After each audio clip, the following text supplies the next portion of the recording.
All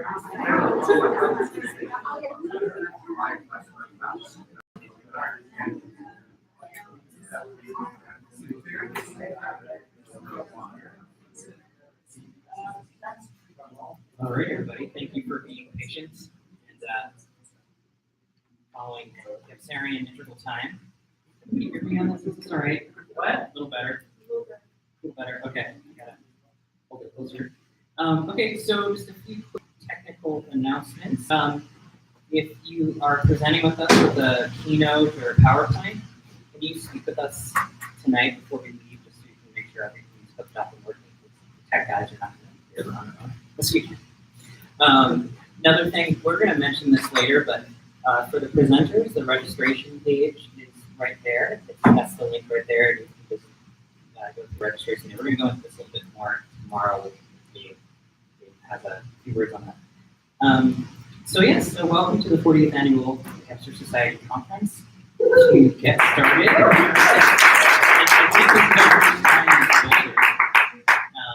know if it's our first time in Colorado, but it's our first time here, so it's great to be here. And okay, so I have a little bit opening few words invocation, and then I'm going to pass the ball to Heather, so more announcements. This is just called The Integral is Planetary, Eastern Traditions and Gene Gebser in Dialogue. When Sri Aurobindo and the mother, Mira Alfasa, inaugurated Oroville, they did so in the hopes that it would become a planetary city, where the distributed nations and traditions of the world would cohere around the spiritual task of integral civilization. This planetized humanity was imagined by the Jesuit Pierre Teilhard de Chardin to take place first and foremost as a subjective intensification of consciousness, what Gebser would call a synairetic cohering, a view from all sides of stuff, that would produce not synthesis, which is synthetically categorical unity between different structures, but acategorical, atheoretical wholeness. Perhaps any attempt to relate to Eastern and Western traditions can begin here quite naturally and without too much mental imposition. Planetization cannot be achieved through the act of mental fusing of the world cultures, but in their wearing. And in this wearing, the activity is not done by the mental ego, but by that which is greater in ourselves. That's sometimes called the seed itself. When it comes to a planetary culture, only the originary powers of consciousness can achieve what the frenzied activity of industrialization has been producing as a mode of compulsion. Everything from late capitalism to runaway progress and the speeding dromology of Paul Berillio's technological event horizon, ecological devastation. We pretend to own this compulsion, but in truth we have no power over it. More accurately, we should say that it is this eruption of planetization that has power over us. A move from the deficient mental into the integral structure then perhaps permits the first steps into empowerment and participation in the perspectival. We've already noted at the outset of this conference that Chogyam Trungpa Rinpoche was in exile in northern India, just as Gebser was beginning his explorations of Asia. And he was writing Asia Smiles Differently. And Naropa University, interestingly, was founded in 1974, not long after Gebser's own passing away in 1973. And Gebser would self-consciously affiliate his work on the integral aperspectival as a synchronous corroboration with both Sri Aurobindo and D.T. Suzuki. It is difficult to find the right name, Gebser writes, the most fitting and appropriate designation for something new. Aurobindo and Suzuki have each given a different name to what is essentially, he says, the same phenomenon, this new consciousness. Gebser would call it the integral, the aperspectival, irrational. It would be ego-free and time-free. Historically, D.T. Suzuki would help to bring Zen to North America in the 1950s through his lectures at Columbia University, inspiring Jack Kerouac and Allen Ginsberg's Beat Zen, and Aurobindo would send Haridas Chaudhary to the West Coast and bring integral yoga to San Francisco. Michael Murphy, in concert there with Chaudhary, Alan Watts, Friedrich Spiegelberg, would be inspired by Aurobindo's mystical vision of the future of the body and set out to co-found Esalen Institute at Big Sur, at the very edges of the West. So in this kind of East-West interplay, we have a kind of a synairetic interplay beginning to take place. Gebser, Aurobindo, Teilhard, Suzuki, and in the next iteration, Murphy, Chaudhary, Thomas Berry, William Oren Thompson. This is at least a place for us to review historically and kind of identify with. And we come full circle by linking the extended emerging mid-century consciousness culture of Beatson in the presence of Allen Ginsberg and William S. Burroughs right here at Harvard University's writing program. Spiritually, Gebser was informed by his 1932 winter experience, that lightning-like flash of inspiration that appears to have left him permanently changed, and to which the years preceding this event required maturation and deep study in order to concretize what he experienced. And this was in his work, Rilke and Spain and the Grammatical Mirror. For Gebser, it was the diaphanous writings of Rilke which alluded to an integral transparency in and through poetry, such as his poem, and I love this line from it, The Archaic Torso of Apollo, where Rilke says, "There is no place that does not see you." Yet, at the time of writing Ever-Present Origin, Gebser was admittedly somewhat ignorant of the traditions of the East, and indeed in some passages dismissive of the mutational achievements of Asia. As Gebser's friend and biographer George Feuerstein writes, Gebser was relatively uninformed about the enormously complex consciousness technology within the fold of Hinduism, or even Indian Buddhism. His judgments on matters relating to the Indian situation therefore tend to be too summary. However, Feuerstein also writes, and he concludes his book, The Structures, with this: "I feel in the necessary dialogue between East and West that Gebser's work can not only make a decisive contribution, but can also be extended and deepened. Many of the speakers over the course of this weekend are here to illuminate this East-West conversation that Feuerstein talked about being the future of this integral conversation." So, and also in Asia Smiles Differently, and in later works, it does seem that Gebser was able to correct some of these shortcomings and truly listen to the achievements of the East. And of course, it was his experiential moment in Sarnath, India, right, that would confirm a lifetime of his spiritual work. In correspondence with D.T. Suzuki, Gebser would have this experience confirmed, and if I may just say a few passages from that, where he describes in a letter with Feuerstein a quiet jubilation, a knowledge of invulnerability, a primal trust. Suzuki would describe this as a Satori experience, a kind of permanent instantiation of Buddha mind. The spacious, calm lucidity which Gebser attributed to the integral structure, the transparent or the diaphanous wearing, the volition, the being in truth, rather than the mere linguistic or intellectual comprehension, provokes Gebserian scholars to consider the contemplative challenge of the integral. Truly, this is a full mind-body leap. Whoever has ennobled, intensified, and prepared his consciousness, Gebser writes, so that an enrichment of the integral consciousness is achieved, lives in a state of participation in the world as a whole. This participation, which is conditioned by the integral consciousness and which even now is to be found in the world. So to conclude, the spiritual import of Gebser's work and the integral task of the aperspectival world is inherited by tomorrow's culture, latent in our activities right here, which is achieved in this intensification of planetary movement, in the intensification of presence. And of course, Gebser ends Ever-Present Origin with the words, "Origin is present. In truth, we wear the whole, and the whole wears us." Okay, that's my little invitation for everybody. And at this point, I want to welcome and thank Heather for all the amazing work at this conference.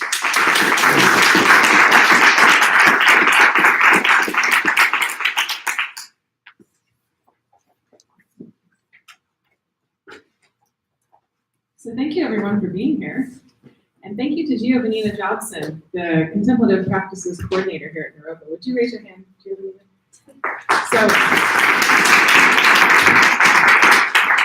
she was willing to partner with us, and that's how we are in this building right now tonight.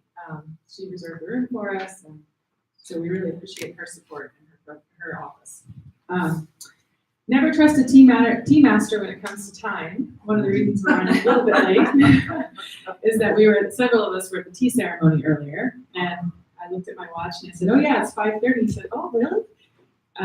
We were supposed to be done at 5, so. But it was a wonderful experience, and also grateful for the faculty brilliance which will be with us this weekend. So we have several Naropa instructors working with us tomorrow morning. Brooke McNamara will be our yoga instructor. It's bright and early at 7:45, so I encourage you all to get out here for that. And then also, we have several activities tomorrow. I'll make more announcements, but tonight, just so you know what's coming up, it'll be pushed back a little bit in terms of time, I guess, but we'll have 5 rhythms dance, compliments of Melissa Michaels, thank you. So she'll be here. And then also we have authentic relating practices with 2 local practitioners, Jennifer Booters and Lori Lazar. So they should be with us. For these activities, because we are able to use this room and make it available, the conference available to everyone free of charge, please do use the donation jars that I will put in the back of the room for the facilitators to support them. They're adjunct faculty here. We'll also be paying them an honorarium, but we need your support to make that a worthwhile thing for their time investment.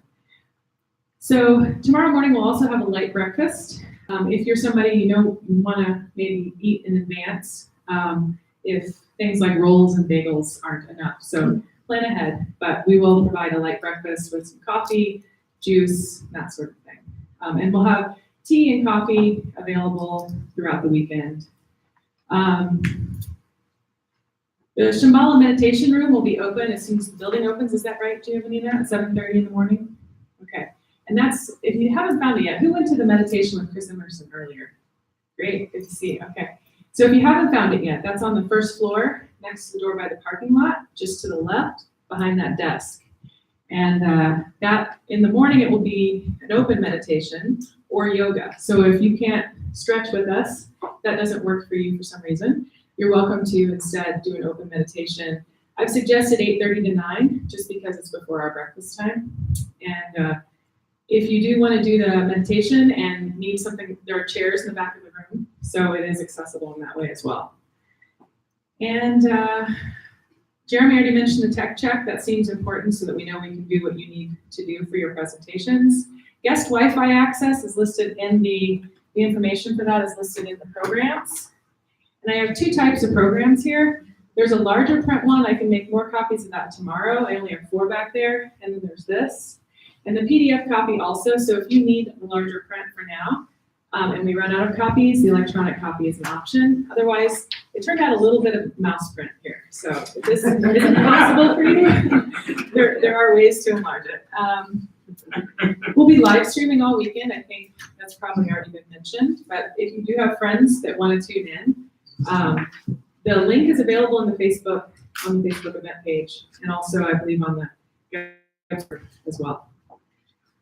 Okay, if you haven't found the bathrooms yet, just a quick note on that. So on this floor, if you go out of this room and turn left, and then turn right, and left again by the stairwell, so headed towards what is the cafe. It took me a while to actually learn this geography, but now it feels so natural to me when I was here as a student.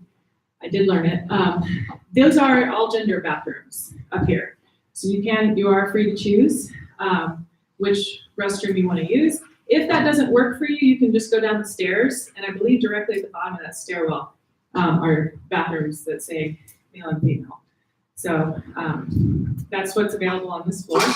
And then also the drinking fountains to fill water bottles, I believe, in the cafeteria is where you'll find the nearest filling station. So keep going past the bathrooms and turn left. Am I leaving anything out, those who know Naropa, about logistics for bathrooms and access? Anything else? Okay.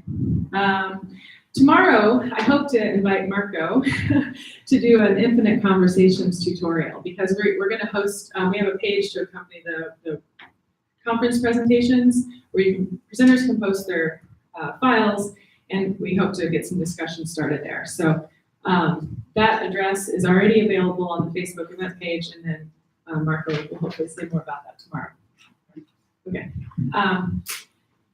And just I would invite you to feel free to help yourself throughout the evening to the refreshments, and if you have any questions, you can find me. So thank you. I'll turn it over now to Hans.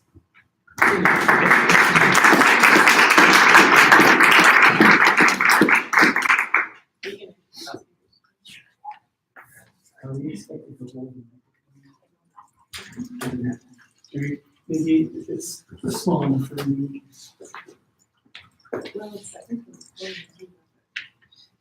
Yeah, it's not going through the recording now, so Okay. if you Yeah. just speak up, that should be fine as well. Great.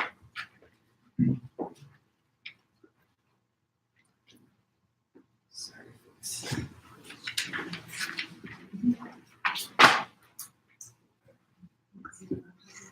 That's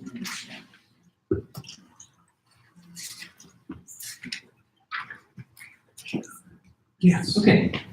So, our first speaker and our first keynote for tonight is Hans Grunings, Gebser and Buddhism, Aperspectivity and Non-Duality in Theory and Practice. So Hans, you have, let's see, are the files in here? In the back. In the back. Okay, sorry. Thank you. Okay. So Hans is a philosophy professor at Tulane University, New Orleans, where he primarily teaches courses on Buddhist philosophy, Asian philosophy, and happiness and human flourishing. Hans has been facilitating Zen voice dialogue sessions for 13 years for classes and retreats and has been teaching meditation for 20 years. He completed a master facilitator training program in this process with Zen teachers Genpo Roshi, who developed the process, and Sensei Diane Musho Hamilton. He also teaches courses on Zen Buddhism for the Japan Study Abroad program at Doshisha University in Kyoto, Japan, and has been teaching meditation courses and retreats for 20 years. He explored Gebser structures of consciousness in relation to different forms of spirituality in his master's thesis at CIS, California Institute of Indical Studies, and also drew on Gebser in his doctoral dissertation on Heidegger and personal transformation. Dr. Gruning has also developed and taught university philosophy courses designed around Gebser's theories of the structures of consciousness, and he was part of the event organization committee for this one, this conference, the South 48th Annual. So welcome, Hans, and thank you for joining us.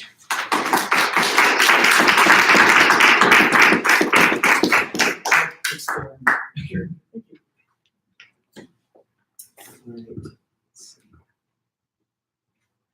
All right. And see if this will connect. It should go.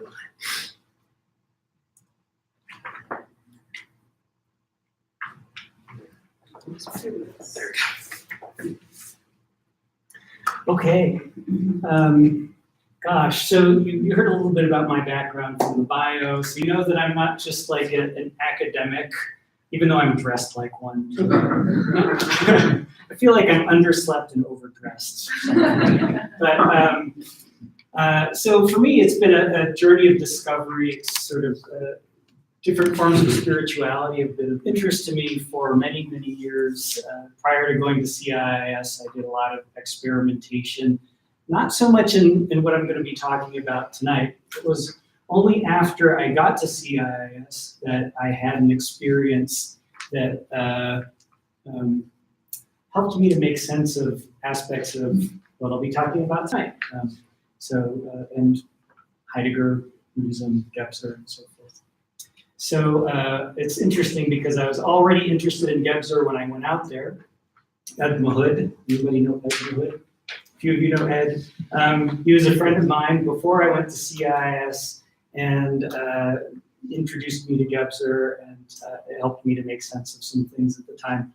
And then when I had this additional kind of breakthrough experience, it helped me make sense of that too. So Gebser's been with me for many years now.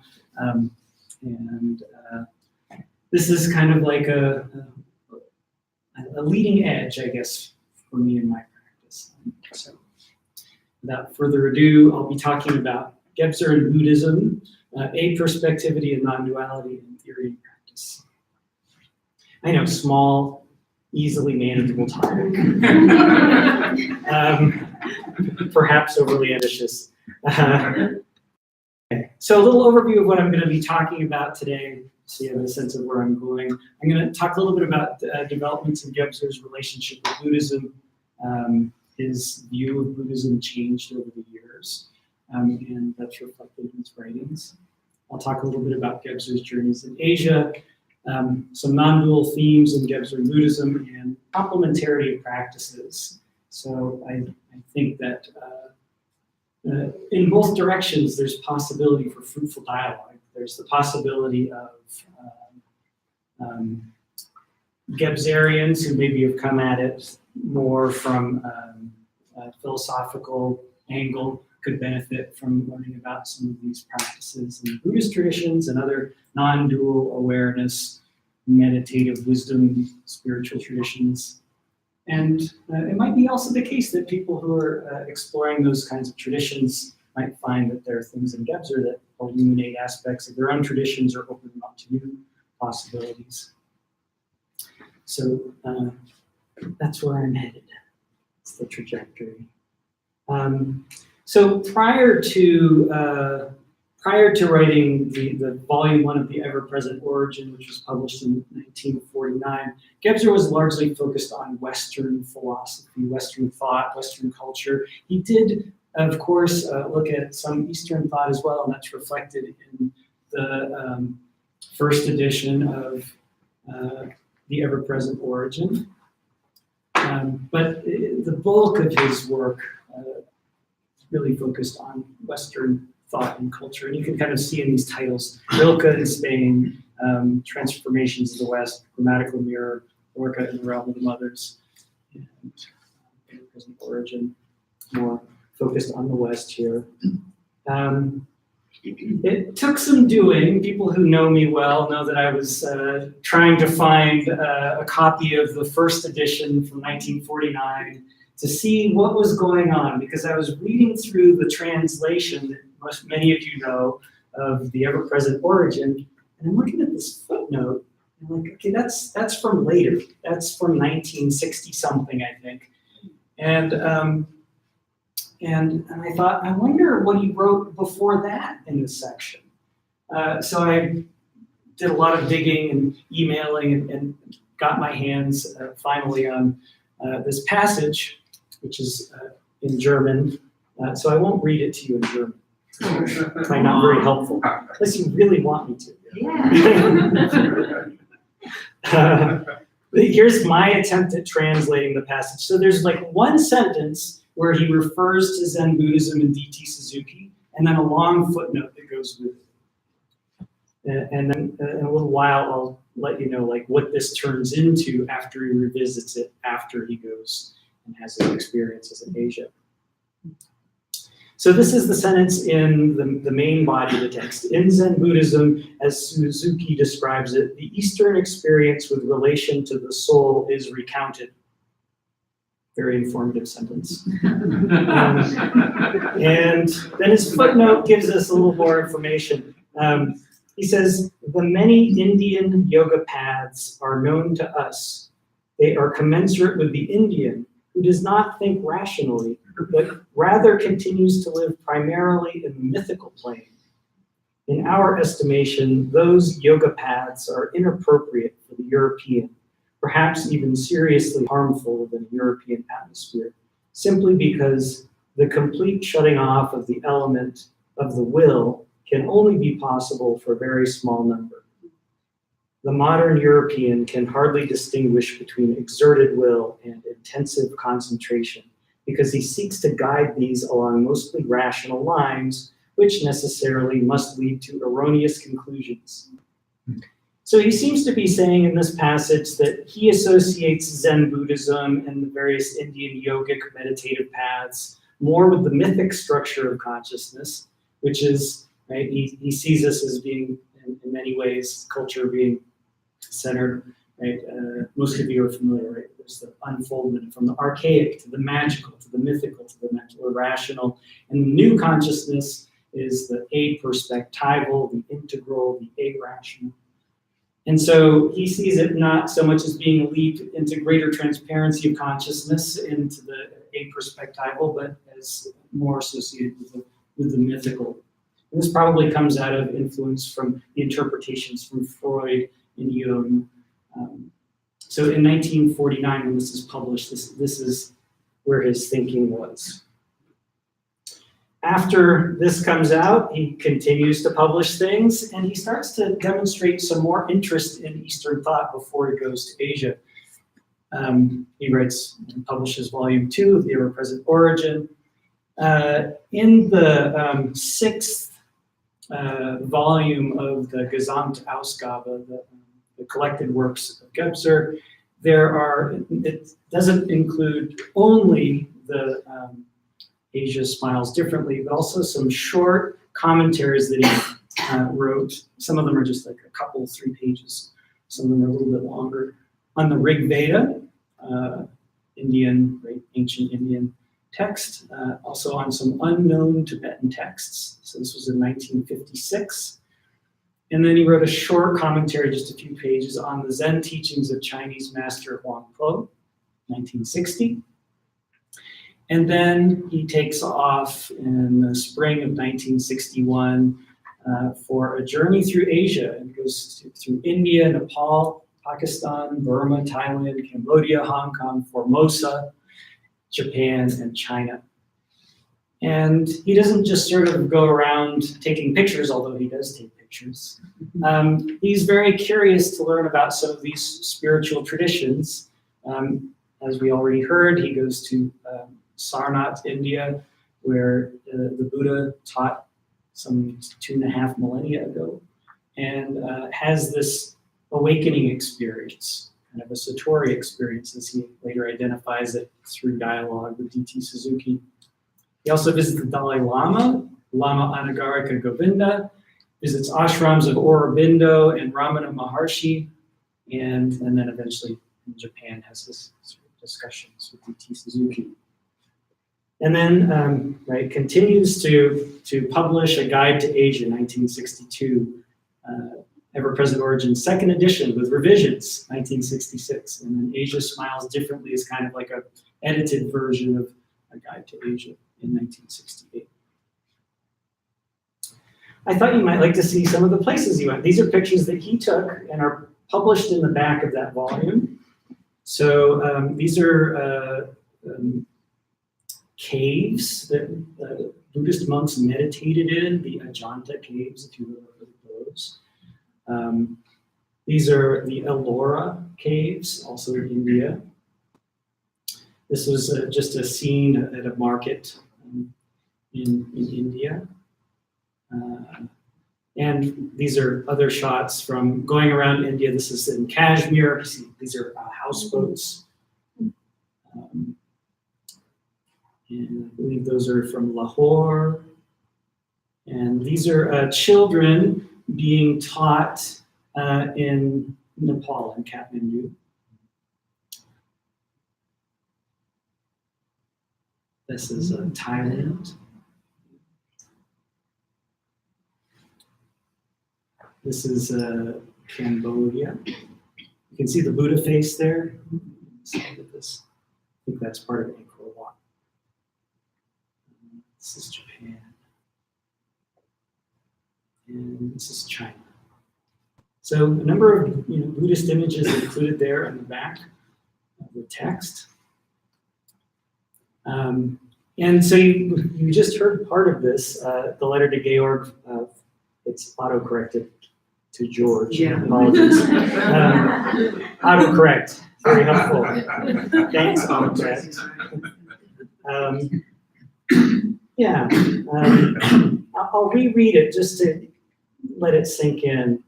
So he's writing to Georg Feuerstein, describing his experience. And he actually asked Feuerstein to burn the letter afterwards. Georg held on to it, and long after Gebser's death, decided it's not such an antagonistic atmosphere for this sort of thing to be shared. And so he published this. So he's describing his experience in Sarnath while he was traveling in India.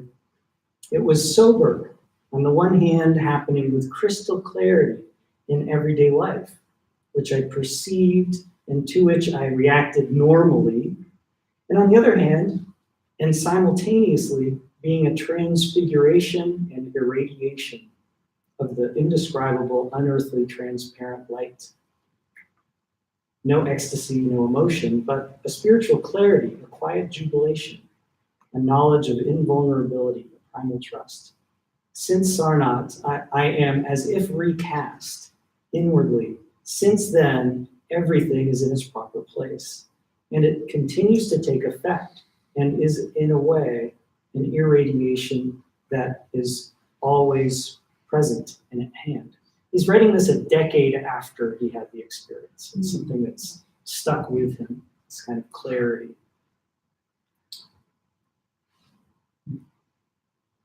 And in Asia Smiles Differently, he talks about the same thing, where he's recounting talking with D.T. Suzuki about this.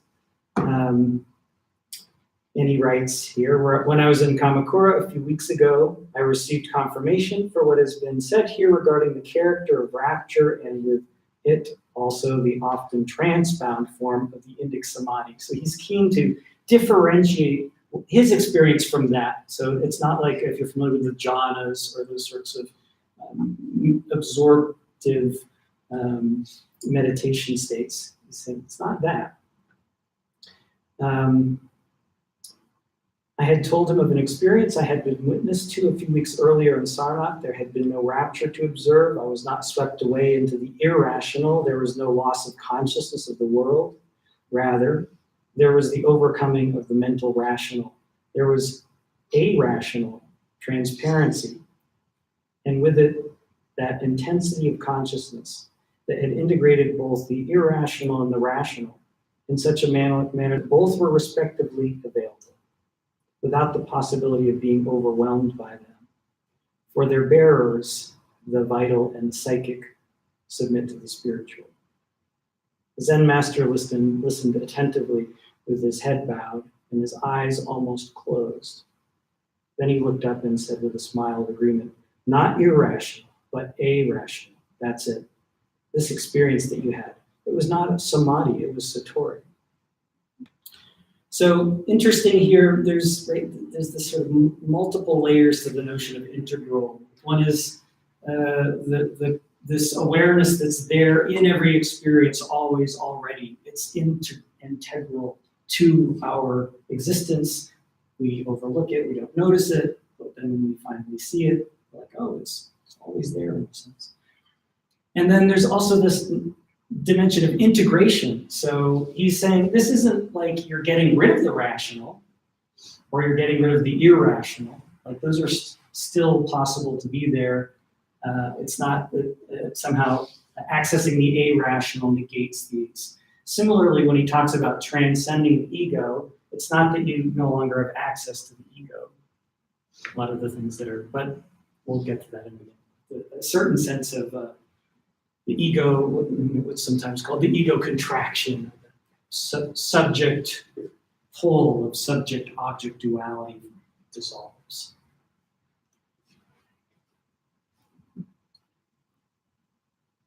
So after all of these experiences, he goes back and updates the ever-present origin. Instead of that little not so informative line that I read earlier, he has a bigger section right in the main part of the text. So now it reads, as for Eastern civilization, D. Suzuki's descriptions of Zen Buddhism afford us a view not only of the Eastern experience of the soul, but also of the mental waking structure, which is intentionally realized in the practice of Zen. Yet because of the rational consequences, Zen students seek to free themselves from it in order to attain ultimately a sudden leap or mutation to a satori, an elevated supra-wakefulness of consciousness, evoked by one of the seemingly senseless koans, kind of paradoxical sentence. We have defined this consciousness structure as of integrative effectiveness as the irrational integral. So now, right, he's changed considerably his position. Before he was associating Zen and these yogic traditions with the mythical, and now after having inquired further and having had the satori experience, he now associates it with, he's like, yeah, this is what I've been talking about all along. I just didn't know they were talking about it too. And not only that, but he must have had a glimmering of some experiential understanding to write The Ever-Present Origin and publish it in 1949. But this experience in 1961 was like deepening, much, like, we went deeper with it than before. But I find it fascinating how well it still all lines up. this change aside. Let's see. And now the footnote that previously read, right, what we were just saying, it's a longish footnote. In a conversation, right, he's recounting this story. Satori is one possibly inherent, and maybe I missed a word, in the irrational integral consciousness structure for entering or participating in time freedom. Samadhi, on the other hand, is a means of reverting to magic mythical timelessness appropriate to the corresponding irrational structure of consciousness. We have indicated this distinction in our foreword to, this is that thing that he published in 1960 on Zen teachings of Master Huang Po. So he's just echoing basically what we've been talking about here. And inside of Asia Smiles Differently, there are various points where he points again to non-duality. So this notion of non-duality shows up repeatedly in the ever-present origin, and also shows up again in Asia Smiles Differently. So non-duality, some kind or kinds of non-duality appear to be integral to the integral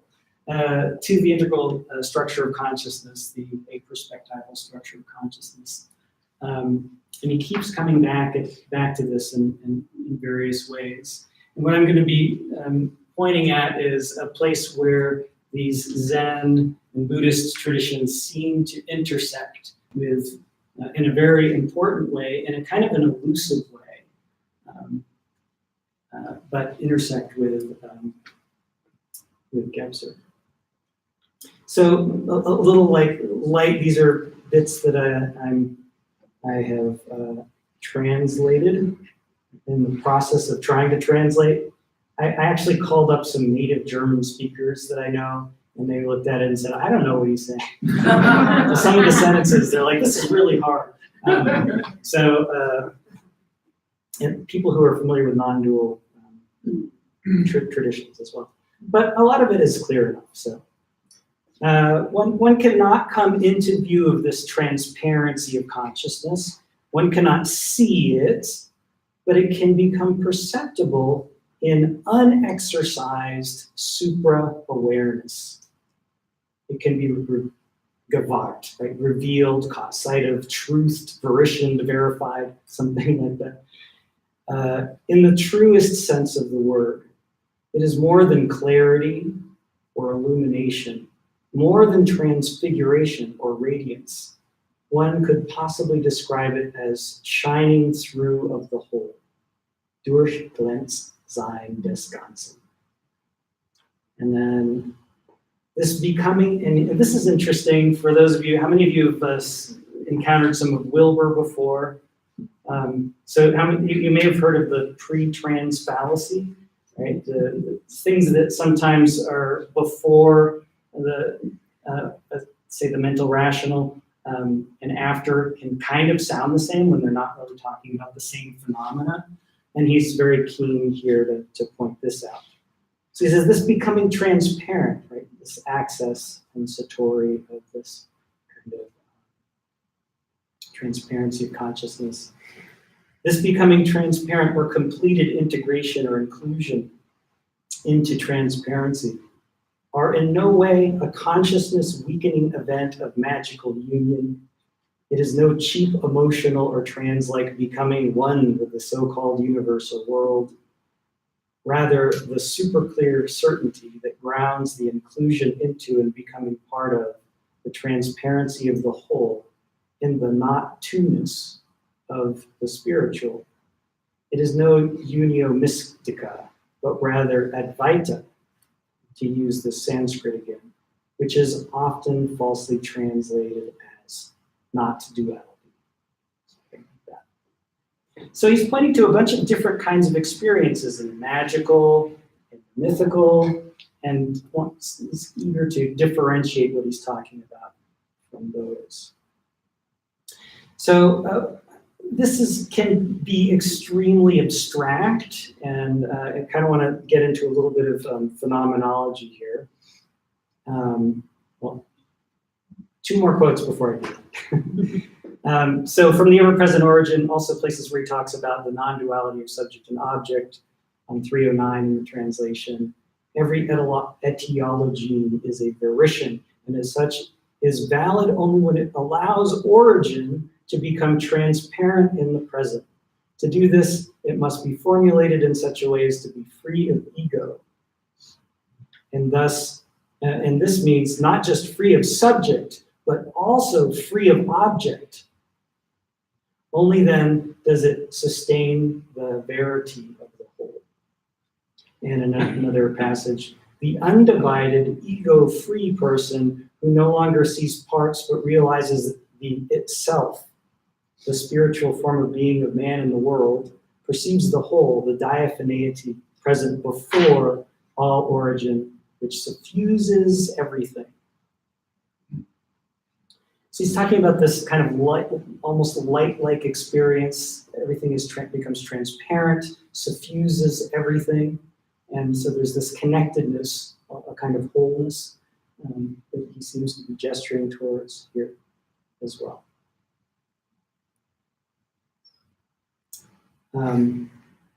So this new awareness that he's talking about, he sometimes calls it aperspectival, sometimes integral, sometimes irrational. And some of the features that he points to that are thematic of this structure of consciousness that he said were not really in previous structures of consciousness, weren't thematic there. Sense of the whole, of integrity, of transparency, the spiritual supersession of the ego, so superseding, going beyond, not negating, but transcending.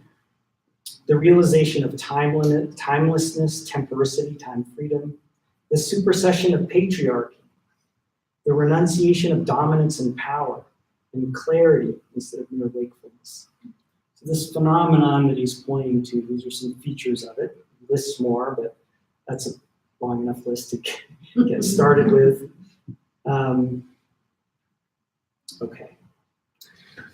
So this non-duality, I want to do a little drawing up here on the board. I guess I'm in a camera here, so I'll stay over on this side. Do you want to do a marker? I think this one might work.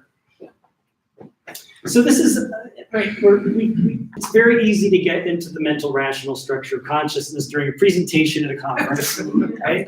I'm going to invite you to kind of maybe explore your consciousness, like take it up a level of into self-investigation of experience, doing phenomenology instead of just thinking.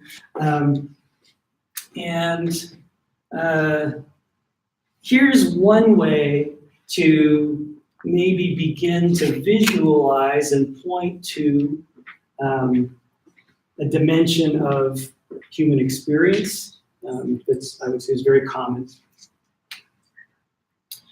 And this kind of understanding I see frequently represented in Zen texts and Dzogchen texts and other traditions as well, Advaita texts, Mahamudra texts, and so forth. The marker might actually work better. Thanks. It's a little darker.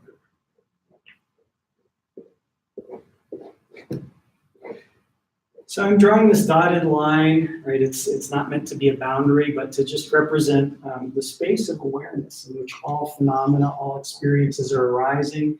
In this space, right? The stars are arising in it. When you look up at the stars, the moon is arising in it. I'm arising in it. You're arising in it. That computer's arising in it. Sensations in your body are arising in it. The voice in your head is arising in it. Like all those things are arising in that space of awareness. And typically, certainly I would say in the mental structure, the mental rational structure of consciousness, attention, there are all kinds of phenomena that are arising in any given moment. So if you just sort of take a snapshot the various thing right now and now and now. At any given moment, attention, the spotlight of attention is typically somewhere, right? So it might be you're looking up here for a moment, and then there's some other thing that grabs your attention for a moment, and it sort of bounces around. It can move very quickly. And within the Buddhist analysis, and not just the Buddhist analysis and the other non-dual wisdom traditions, they would say, like, riding along with that arrow of attention, there's usually some kind of grasping, craving, and it could be because you like something or you're curious and you want more, or it could be like, is that a cockroach? I don't like that, right? So we have that magnetic pull of various kinds of objects of attention. So I'm going to make a little lightning bolt there that's like this magnetic draw. And so as attention goes out to some phenomenon, and let's say it's the something that you want that's over there. Oh, there's some food. That food looks good, right? The arrow of attention shines over there. Any more cookies left? That kind of thing. So your attention goes, or is that a cockroach? And same kind of phenomenon is happening, different feeling around it. There's a kind of contraction around the experience, the thoughts, the feelings, the emotions. It produces a sense of a subject on the other side, the other pole. So when it arises like this, you've got the object over here and a sense of a subject over here arising. And there's a sense of, a felt sense of separateness, typically. That's the thing I don't want over there, or that's the thing I want over there. And there's either a pull, a draw, or a push, and that creates a sense of separateness. And so we've got the arrow of attention, right? A subject and an object is the two poles of this that are arising because of this craving or aversion that's arising along with that arrow of attention. So in a number of these traditions, this state of affairs is called subject-object duality. So you might investigate it in your experience. The space of awareness, phenomena show up, the tension shines somewhere, and there's some grasping or some pushing, and a sense of separateness. Like there's something is missing, something's not enough. And that would be one way that could show up. Or there's too much of that, or I don't want that to happen. In today's political sphere, we all experience this on a daily basis. So what is non-duality in this sense? This is a very specific sense. There are lots of kinds of non-duality. You could have non-duality of good and evil. You could have non-duality of good and bad, a non-duality of mind and body, and so forth. But this is a very specific meaning of non-duality where if, eraser. Thank you. If this, and there are different ways to achieve this, different sort of technologies to achieve this shift, but if this fades, it might even be the case that the arrow of attention is still there, but there's no felt sense of separation. There's no ego contraction happening. And so there's a lightness that is with the phenomena that were, maybe it was a thought or a feeling over here, and maybe it was a cockroach or a cookie over here, whatever, to go with those examples. And all of the phenomena now may feel much lighter, and many people experiencing them not only as lighter in the sense of not being emotionally heavy, but also there's a quality of sensing the space of awareness in which everything is arising, and everything is arising in it and as it, and there's no real seam or boundary between the phenomena and the space of awareness. It's all simply kind of flowing experience without the sense of separation. So I'm gesturing in the direction of an understanding of non-duality that's very important in Zen, Dzogchen, Vaikan, and so forth. Now, there are lots of subtle variations on this, but only have so much time. So just trying to gesture. Does that make sense? Follow? Okay, good. So when you look at various classical texts in the Zen tradition and the Dzogchen tradition, various Buddhist traditions, you'll see these themes come up again and again. Famous text, the Shin Shin Mi. Just pulled a few lines out of it. Wonderful text, very evocative and fairly pithy. It's just a few pages and very evocative. So this is written by the third Zen patriarch, who lived from 529 to 606 Common Era, Chinese Zen master. It says, do not remain in the dualistic state. Avoid such pursuits carefully.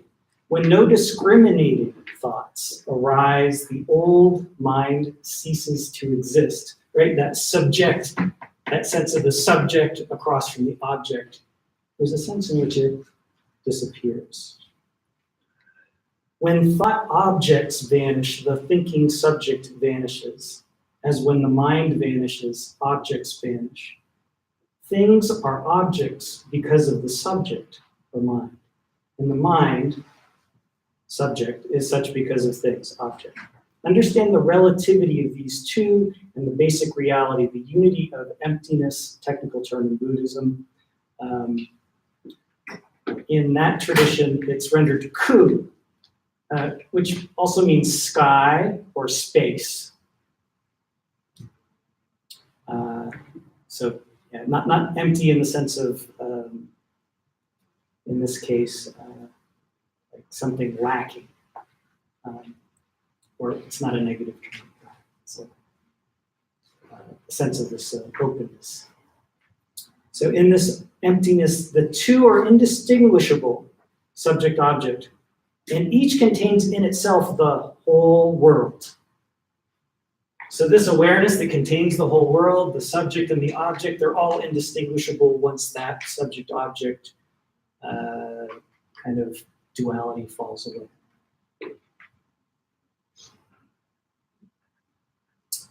Another little bit from the Shin Shin Mi. Emptiness here, emptiness there, right? Open spaciousness here, open spaciousness there. But the infinite universe stands always before your eyes. This echoes what Gebser was saying. He's like, the world didn't disappear when I had this experience. I still reacted to things normally, and the universe was still there. And yet, it was different. And a little echo here of Gebser on temporality at the end of the Shin Shin Mi. One translation is, words, the way is beyond language, for in it there is no yesterday, no tomorrow, no today. Or you could write, some people render it, no past, no future, no present. It's kind of beyond. Ordinary sense of linear time. A parallel tradition in Dzogchen, pointing to similar phenomenology, what arises when this is experienced. Naturally serene, seamless like space, embodying wholeness. That sounds like something Gebser would write. The unity of ever-fresh awareness in its field, unchanging, impartial, not biased towards being or non-being. I salute the supreme universal creativity. And in another text from Longchen Rabjan, famous Dzogchen master from the 14th century, on non-duality, it says, given the enlightened intent of the true nature of phenomena which never strays from a state of rest, the ground of being, there is no division into outer and inner, for that nature is free of the elaborations of dualistic perception. There is no ordinary mind fixating on something other, a sense object. So nothing is reified as an object, and your perceptions of the universe are free fixation. Right? The fixation is that little lightning bolt, the magnetic draw, the grasping. So that fixation, grasping, clinging, attachment, those are all possible translations. So pointing to the same kind of phenomenology here. So how do you get there? Right? We can read Gebser and wrestle with his way of speaking about things that can draw us in that direction, but there are other practices, and this is one of the points that I wanted to make today, that there are things that you could do if you're really interested in experiencing more of that, or at least dimensions of it, that he himself identified as having experienced and as being part of the perspectival, foundational, integral part of that. You could do sitting meditation in the Zen tradition. In Dogen's famous Zen master from 13th century, in his first publication, which was instructions for sitting meditation, the Fukan Zazen Gi. In the middle of it, there's this wonderful line, which is Mochi Eko Hensho no Taio, which means something like employ, turning, I've rendered those individually. So employ, turn light, reflect light of backward step. So what does that mean? It's often rendered, take the backward step of shining the light back on itself in self-luminescence. So this spotlight of awareness that's usually here, cookie, cockroach, whatever, phone, whatever it is, and even in meditation, is usually focused on paying attention to the breath, paying attention to the mantra, I'm paying attention to the visualization, whatever it is, it's usually pointed at something or other. Take that light of awareness and turn it back on itself, and then drop into the self-luminescence of awareness. So this is it's a core teaching from early Zen. If anyone here studied Dzogchen? Does this sound familiar? It's a classic pointing out instruction also in the Dzogchen tradition. So you settle your awareness with some kind of tranquility meditation work, and then once you stabilize there, you turn the awareness back on itself. Recognize this awareness that's always already there. It's your own Buddha nature. And everything is suffused with this awareness. Everything arises in and as that awareness. So this is one way to go, one potent way to go. And so right here, right, normally we're looking out, and then turn that arrow back on itself and self-luminous. And when that happens, in the Dzogchen tradition, they say that what you discover is this awareness, which is empty, it's boundless, it's aware. And all the phenomena and all the functionings of the mind can still happen. You can still think in it, you can still wander around and eat cookies and so forth. It isn't like if you're there, you can't do anything else once you integrate it. Same thing in the Zen tradition. There's a lot of integration of this into the chopping of wood and carrying of water, right, to invoke those. And then there are other practices. There's koan practice, which I'm not going to get into.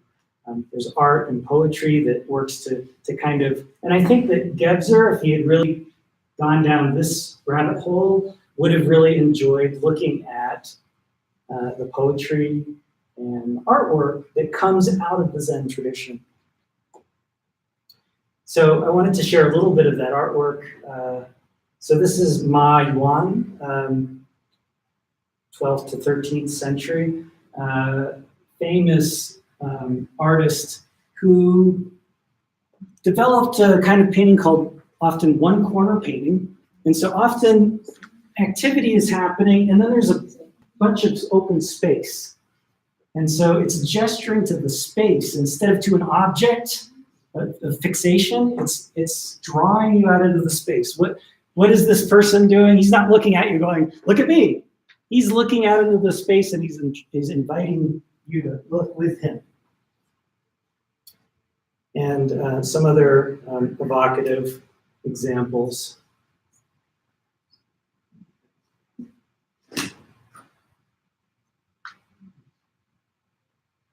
And just for me, looking at this kind of draws that quality of spaciousness out.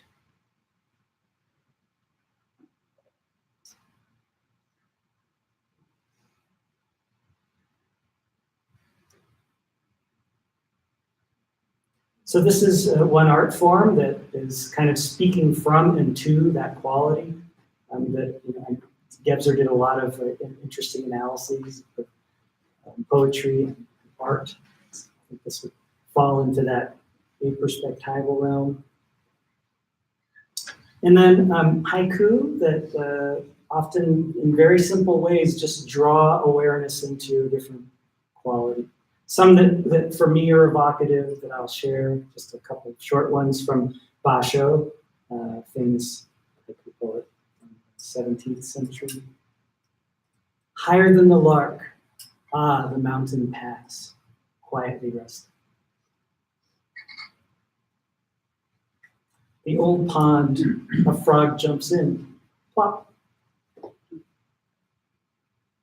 Quality of just being open awareness, right? It's the very simplest thing that help to evoke that. The wild geese do not intend to cast their reflection. The water has no mind to receive their image.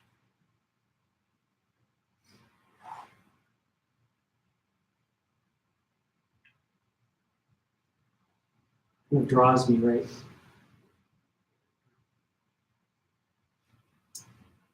One of my teachers, Sokni Rinpoche, a little passage evoking, little teaching kind of to begin with. You might just tune in again, right? Use this as a little pointing out instruction, a little experiment. It says, allow your present wakefulness to simply be, totally without fabrication. Don't try to improve upon its freshness.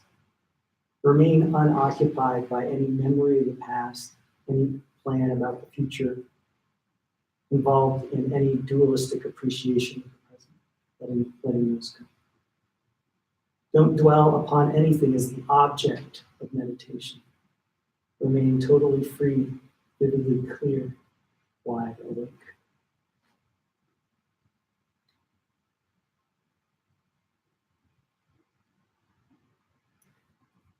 So, to wrap it all up, some sort of summarizing statements and what I'm calling transclusions. It's not like this is the end of the conversation. It's sort of moving through a topic and an invitation to continue the exploration and discuss more. Right? Gebser's thinking came to view Zen Buddhism and other non-dual meditative spiritual traditions as paths towards the irrational integral consciousness rather than mainly as mythic, as he articulated in the first edition of EPR. That changed for him. He underwent this Satori experience that continued to illuminate his experience a decade later, seemingly for the rest of his life. A central feature of Gebser's new aperspectival consciousness and awakening in Zen and Dzogchen is the dissolution of subject-object duality. This described. Zen and Dzogchen have developed meditative practices to achieve this awakening. And as I mentioned at the beginning, Gebser and Sulish to deepen their direct experience of aperspectival or integral consciousness may benefit from exploring non-dual meditative wisdom traditions such as Zen and Dzogchen, and those in non-dual meditative wisdom traditions may benefit from exploring Gebser to illuminate aspects of their own traditions in new ways. Something that I see both in Zen and in Vajrayana Buddhism is that all the structures are interestingly engaged. So, I mean, if you take Vajrayana for a moment, right, this being in nature component, gazing at the sky, it's kind of a connection with the archaic, I would say. There's magic, there's the deities and mythic dimensions and stories. There's an incredible, Madhyamaka philosophy that's incredibly mental rational. And then there's the various non-dual approaches like Dzogchen, Mahamudra. And you could explore Madhyamaka as another form of non-duality, and I think you could draw some interesting parallels between Gebser and Madhyamaka. I stuck with mainly Zen because he himself made that direct connection. So I'm going to end there, and I thank you all.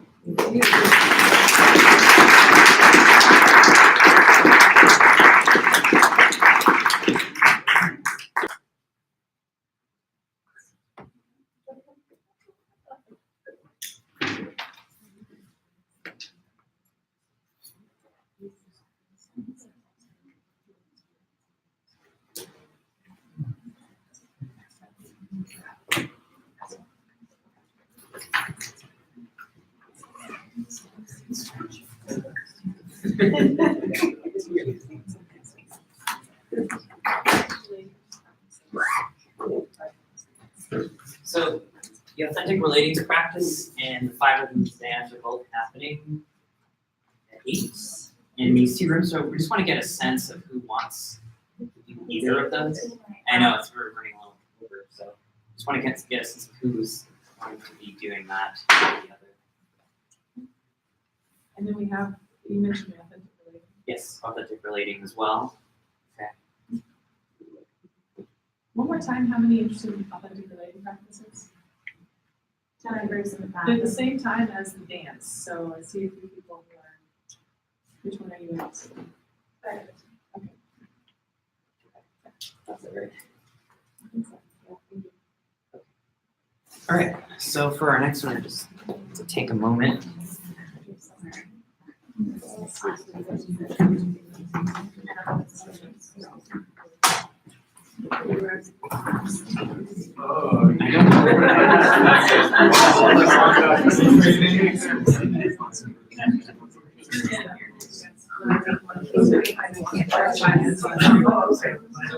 One more live stream. We have one more presentation. So we're not gonna delay other dance. Oh, people want. Delaying your dance practice. I think just don't have to.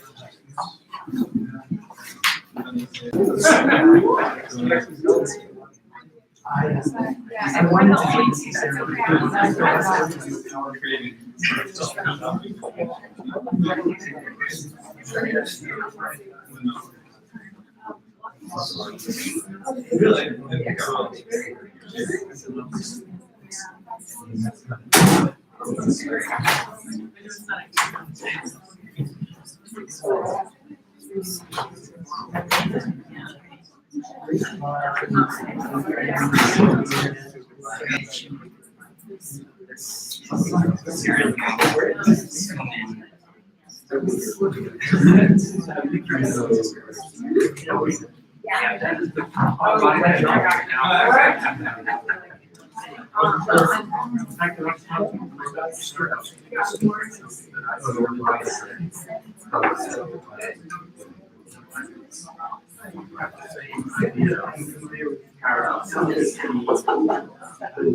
I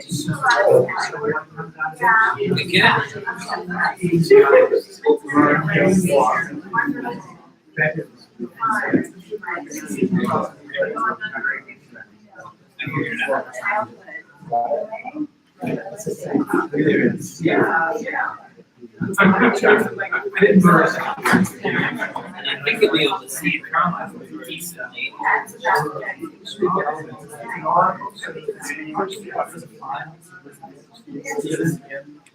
We don't.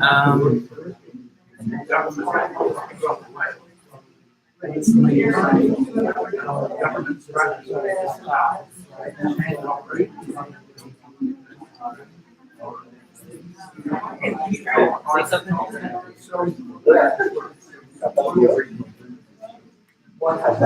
Still good. Maybe one more time.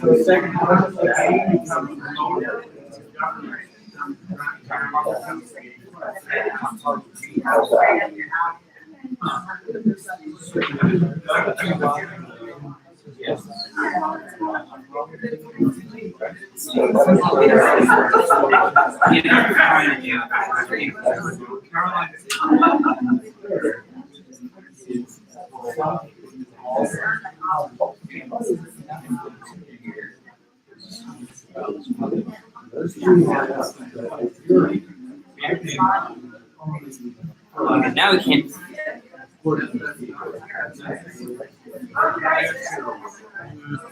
Back.